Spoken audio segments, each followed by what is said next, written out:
There isn't a single parent I know who doesn't struggle being a parent. I'm a parent myself, and let me tell you, I spent years of my early motherhood truly believing I was failing at this.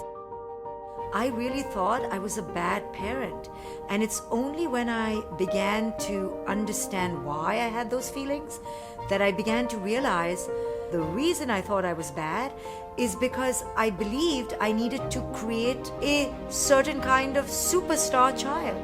You know, I had this idea from how I was raised, and I believe many of us women are conditioned with this idea that we need to create a genius child and we need to produce this absolute trophy baby who's going to grow up to save the world.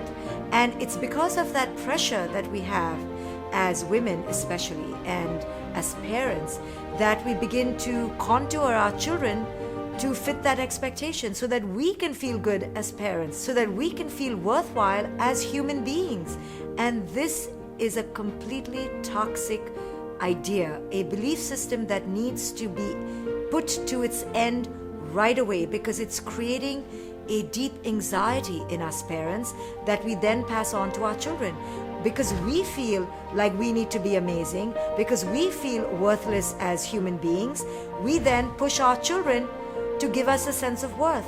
We push them to achieve and to look a certain way and to present a certain way to the world so that we feel like we are getting an A grade. But this entire belief system needs to be done away with. We need to reimagine this journey of parenting.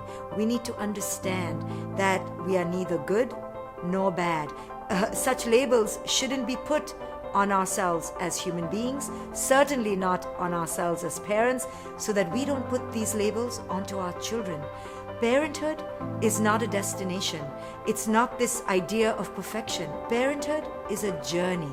It's a journey that we take with our children that are here to be our teachers, that are here to mirror to us how we can both grow together. So we need to understand that every parent is going to screw up in certain ways, but that's not the point. The point is not the mistakes. The point is not the failure. The point is the growth. The point is the learning. So let's look at our parenting in a different way. Let's look at our children in a different way. Let's not focus on the externals, but let's focus on the connection. Let's focus on the relationship. And mostly, let's ask ourselves as parents, how can we use this relationship to grow? So if this helps you as a parent in some way, then share it with other parents, because all of us parents are burdened by this idea that we need to be good, that we need to be perfect, and we never really can.